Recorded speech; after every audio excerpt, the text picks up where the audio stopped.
Hi everyone, welcome back to my YouTube channel biology concept. आज का topic है law of segregation. इससे पहले हमने पढ़ा था law of dominance and now हम लोग जानेंगे लॉ ऑफ सेग्रीगेशन क्या होता है। ओके, और मेंडल ने ही लॉ ऑफ सेग्रीगेशन दी थी। ओके, तो मेंडल के अकॉर्डिंग जो है हर एक कैरेक्टर को किसी ऑर्गेनिज्म में कौन कंट्रोल करता है? एक पेयर ऑफ अलील कंट्रोल करता है। ठीक है, जब गैमेट का फॉर्मेशन होता है तो ये पेयर ऑफ अलील्स जो होती हैं वो सेपरेट हो जाती हैं या फिर कहिए सेग्रेट हो जाती है, मींस एक दूसरे से अलग हो जाती हैं। ओके, और फिर क्या होता है कि जब गैमेट बनता है तो हर एक गैमेट में एक ही अलील आती है। ठीक है, एक कैरेक्टर के लिए एक ही अलील आती है। जो पेयर में अलील्स थी अब वो सेपरेट हो गई और अब ये सेपरेटेड अलील्स जो है वो एक गैमेट में आएगी, पर गैमेट एक अलील आएगी। ठीक है, ये इंश्योर करती है कि ट्रेड्स जो इनहेरिट हो रही हैं वो प्रिडिक्टेबल रेशियोज में हो। ओके, इसी चीज को इन्होंने पी प्लांट के ऊपर करके हमें टोटली बताया। लॉ ऑफ डोमिनेंस को भी इन्होंने पी प्लांट पर ही एक्सप्लेन किया था और लॉ ऑफ सेग्रीगेशन को भी इन्होंने पी प्लांट के एग्जांपल से हमें समझाया।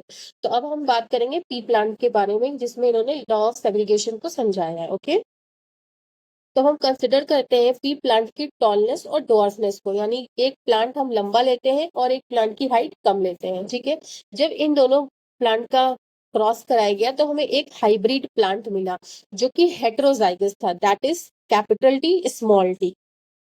और वो हाइब्रिड प्लांट का जब हम लोगों ने सेल्फिंग कराया तो हमने देखा कि जब गैमेट्स का फॉर्मेशन हुआ तो सिर्फ एक ही गैमेट कैरी कर रहा था कैपिटल टी और जो दूसरा गैमेट था वो कैरी कर रहा था स्मॉल टी। ओके, और जब फर्टिलाइजेशन होता है तो ये random combination of gametes produce करते हैं classic ratio, that is 3:1। That is तीन प्लांट्स जो होंगे वो टॉल होंगे और एक ड्वार्फ होगा। ठीक है, और F2 जनरेशन में जो हमने देखा तो ये इसके एग्जांपल को एक्सप्लेन किया कि तीन प्लांट्स जो है वो टॉल हमें मिले हैं और एक जो है वो डॉर्फ मिला है। ओके, ये F2 का था। अब इसे हम यहाँ पे पनेट स्क्वायर मेथड से समझते हैं।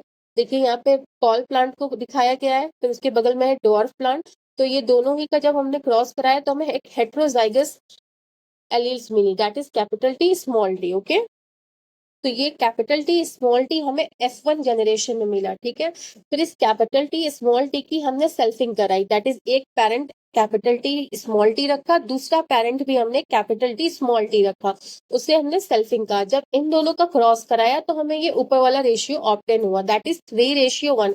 तीन प्लांट्स जो थे F2 जनरेशन के वो टॉल थे और एक प्लांट जो था वो ड्वार्फ था।